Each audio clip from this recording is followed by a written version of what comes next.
শুরু হচ্ছে রেডিও তেহরানের বাংলা সংবাদ। সংবাদ শিরোনাম। গাজা উপত্যকায় যুদ্ধাপরাধ চালানোর দায়ে ইসরায়েলি প্রধানমন্ত্রী নেতানিয়াহুর মৃত্যুদণ্ড ঘোষণা করা অসম্ভব ব্যাপার নয় বলে মন্তব্য করেছেন ইরান।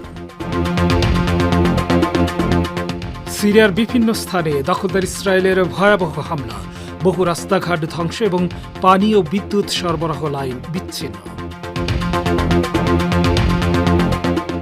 বাংলাদেশে আজ যথাযোগ্য মর্যাদায় বিজয় দিবস পালিত। 2025 সালের শেষ থেকে 2026-এর প্রথমার্ধের মধ্যে নির্বাচনের ঘোষণা দিলেন প্রধান উপদেষ্টা।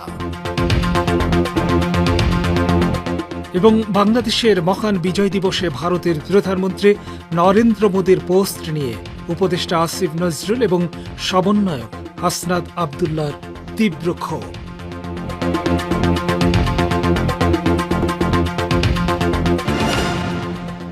আসসালামু আলাইকুম শ্রোতা বন্ধুরা, সংবাদ শিরোনাম শুনলেন। এবার বিস্তারিত বিশ্ব সংবাদে আমন্ত্রণ জানাচ্ছি আমি সোহেল আহমেদ।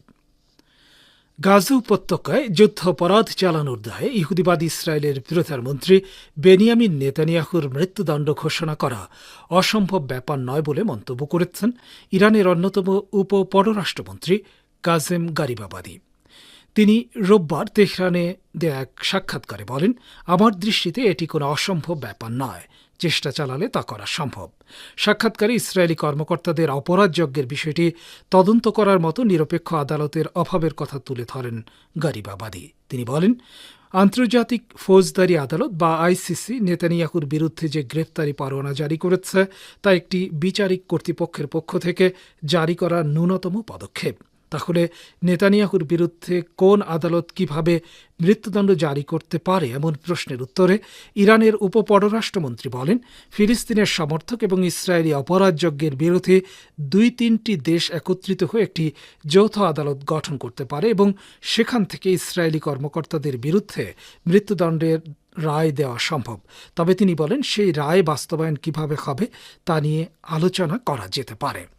গাজা উপত্যকায় ভয়াবহ যুদ্ধাপরাধ করার দায়ে গত মাসে আইসিসি ইসরায়েলি প্রধানমন্ত্রী নেতানিয়াহু এবং তার সাবেক যুদ্ধমন্ত্রী ইয়োব গ্যালান্টের বিরুদ্ধে গ্রেফতারি পরোয়ানা জারি করেছে। আদালতটি গঠনের 22 বছরের ইতিহাসে এই প্রথম কোনো পশ্চিমা মিত্রের বিরুদ্ধে গ্রেফতারি পরোয়ানা জারি করেছে। ইহুদিবাদী ইসরায়েল সিরিয়ার বিভিন্ন স্থানে ভয়াবহ হামলা চালিয়েছে। হামলার ভয়াবহতাকে রাশিয়ার বার্তা সংস্থা স্পুতনিক ভূমিকম্পের সঙ্গে তুলনা করেছে। আজ ইসরায়েলের যুদ্ধ বিমানগুলো তার্তুস এবং লাতাকিয়া সাগর সহ সিরিয়ার পশ্চিম উপকূলের গুরুত্বপূর্ণ সামরিক অবকাঠামো লক্ষ্য করে হামলা চালায়। ইসরায়েলি যুদ্ধ বিমানগুলো ক্ষেপণাস্ত্র ঘাঁটি এবং গোলাবারুদের গুদামে বোমা বর্ষণ করে। এতে এসব শহরে ভয়াবহ বিস্ফোরণের ঘটনা ঘটেছে। লেবাননের আল মায়াদিন টেলিভিশন চ্যানেল জানিয়েছে, দখলদার ইসরায়েলি বাহিনী সিরিয়ার পশ্চিমাঞ্চলীয় কুনেত্রা প্রদেশের মূল শহরের 15 কিলোমিটারের মধ্যে পৌঁছে গেছে। এদিকে রাশিয়ার বার্তা সংস্থা স্পুতনিক বলছে, ইহুদিবাদী ইসরায়েলের সেনারা হামা এবং হোমস প্রদেশের কয়েকটি সামরিক অবস্থানে হামলা চালিয়েছে। এসব হামলার ঘটনা ভূমিকম্পের মতো ভয়াবহ। ইহুদিবাদী ইসরায়েলের বর্বর সেনারা সিরিয়ার কুনেত্রা প্রদেশের কয়েকটি শহরে ট্যাঙ্ক দিয়েও গোলাবর্ষণ করেছে। এতে এসব শহরের বহু রাস্তাঘাট ধ্বংস হয়েছে এবং পানি ও বিদ্যুৎ সরবরাহ লাইন বিচ্ছিন্ন হয়ে গেছে। গতকাল প্রকাশিত এক প্রতিবেদনে বলা হয়েছে, ইহুদিবাদী ইসরায়েলের বর্বর বাহিনী কুনেত্রা প্রদেশের বিভিন্ন এলাকা খালি করার জন্য যে আহ্বান জানিয়েছেন, সেখানকার বহু মানুষ তা প্রত্যাখ্যান করেছে। এজন্য ইসরায়েলি বাহিনী পানি ও বিদ্যুৎ সরবরাহ লাইন ধ্বংস করেছে। এটি মূলত ইহুদিবাদী বাহিনীর ইচ্ছাকৃত পদক্ষেপ, যাতে লোকজন ওই এলাকা ছেড়ে চলে যেতে বাধ্য হয়। কুনেত্রা প্রদেশের হামিদিয়া শহরের বিভিন্ন রাস্তার 2 পাশের গাছ এবং বিদ্যুতের খুঁটি কেটে ফেলেছে দখলদার সেনারা। এছাড়া গতকাল দিনের প্রথম ভাগে রাজধানী দামেস্কের উপকণ্ঠে কয়েকটি লক্ষ্যবস্তুতে বিমান হামলা চালিয়েছে দখলদার বাহিনী। ইসরায়েলি গণমাধ্যম জানিয়েছে, ইহুদিবাদী বাহিনী দামেস্কের কালামুন এলাকার কয়েকটি ক্ষেপণাস্ত্র ডেপো এবং ক্ষেপণাস্ত্র লঞ্চারের গুদাম ধ্বংস করেছে। দামেস্কের ইরান দূতাবাস অচিরেই তার কার্যক্রম আবার শুরু করবে বলে জানিয়েছেন সিরিয়ায় নিযুক্ত ইসলামী প্রজাতন্ত্র ইরানের রাষ্ট্রদূত হোসেন আকবরী। তিনি বলেছেন, আমরা দূতাবাসের কার্যক্রম দ্রুততম সময়ের মধ্যে শুরু করতে চাই। সিরিয়ার নতুন কর্তৃপক্ষ আমাদেরকে দূতাবাসের নিরাপত্তা নিশ্চিত করতে রাজি হয়েছে। রাষ্ট্রদূত এক সাক্ষাৎকারে বলেন, নিরাপত্তার স্বার্থে আমরা আমাদের দূতাবাস কর্মীদেরকে কয়েকদিনের জন্য লেবাননের রাজধানী বৈরুতে সরিয়ে নিয়েছে। আল্লাহ চাইলে খুব শিগগিরই দূতাবাসের কার্যক্রম আবার শুরু হবে। আকবরী জানান, সশস্ত্র গোষ্ঠী হায়াত তাহরির আশ-শাম বা HTS দামেস্কে প্রবেশ করার আগে অপরিচিত ব্যক্তিরা ইরান দূতাবাস সহ দামেস্কে ব্যাপক লুটপাট চালায়। তবে দূতাবাসে তখন $1 ছিল না এবং কোনো ইরানি নাগরিকের কোনো ক্ষতি হয়নি বলে তিনি জানান। সাক্ষাৎকারের অন্য অংশে সিরিয়ায় নিযুক্ত ইরানি রাষ্ট্রদূত বলেন, দামেস্কে বাশার আল আসাদ সরকারের পতনকে ইসরায়েল নিজের জন্য বড় ধরনের বিজয় বলে মনে করছে। তিনি বলেন, আসাদ সরকারের পতনের পরবর্তী মাত্র 72 ঘণ্টা সময়ের মধ্যে সিরিয়ার 400 স্থানে বোমাবর্ষণ করে দেশটির প্রতিরক্ষা সক্ষমতার শতকরা 90% ধ্বংস করে ফেলেছে দখলদার ইহুদিবাদী ইসরায়েল। আপনারা বিশ্ব সংবাদ শুনছেন রেডিও তেহরান থেকে, আর প্রচারিত হচ্ছে বাংলাদেশ ও ভারতে শর্টে 25 মিটার ব্যান্ডে। বাংলাদেশের অন্তর্বর্তী সরকারের প্রধান উপদেষ্টা ড মোহাম্মদ ইউনূস বলেছেন, 2025 সালের শেষ দিক থেকে 2026 সালের প্রথমার্ধের মধ্যে জাতীয় নির্বাচন হতে পারে। ছাত্র জনতার অভ্যুত্থান পরবর্তী প্রথম মহান বিজয় দিবস উপলক্ষে আজ জাতির উদ্দেশ্যে দেয়া ভাষণে ড মোহাম্মদ ইউনূস একথা বলেন। মহান বিজয় দিবস উপলক্ষে আজ সকাল 10টায় জাতির উদ্দেশ্যে দেয়া ভাষণে নির্বাচনের রূপরেখা তুলে ধরেন তিনি। অধ্যাপক ইউনূস বলেন, যদি অল্প কিছু সংস্কার করে ভোটার তালিকা নির্ভুলভাবে তৈরি করার ভিত্তিতে নির্বাচন সম্পন্ন করতে হয়, তাহলে 2025 সালের শেষের দিকে নির্বাচন অনুষ্ঠান হয়তো সম্ভব হবে। আর যদি এর সঙ্গে নির্বাচন প্রক্রিয়া এবং নির্বাচন সংস্কার কমিশনের সুপারিশের পরিপ্রেক্ষিতে এবং জাতীয় ঐকমত্যের ভিত্তিতে প্রত্যাশিত মাত্রার সংস্কার যোগ করি, তাহলে আরও অন্তত 6 মাস অতিরিক্ত সময় লাগতে পারে। মোটা দাগে বলা যায়, 2025 সালের শেষ দিক থেকে 2026 সালের প্রথমার্ধের মধ্যে নির্বাচনের সময় নির্ধারণ করা যায়।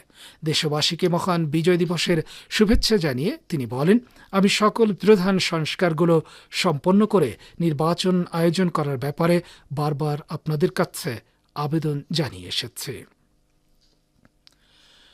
এদিকে মহান বিজয় দিবস ঘিরে সামাজিক যোগাযোগ মাধ্যমে ভারতের প্রধানমন্ত্রী নরেন্দ্র মোদীর দেয়া পোস্টের তীব্র প্রতিবাদ জানিয়েছেন বাংলাদেশের অন্তর্বর্তী সরকারের আইন, বিচার ও সংসদ বিষয়ক উপদেষ্টা অধ্যাপক আসিফ নজরুল এবং বৈষম্য বিরোধী ছাত্র আন্দোলনের সমন্বয়ক ও আহ্বায়ক হাসনাত আবদুল্লাহ।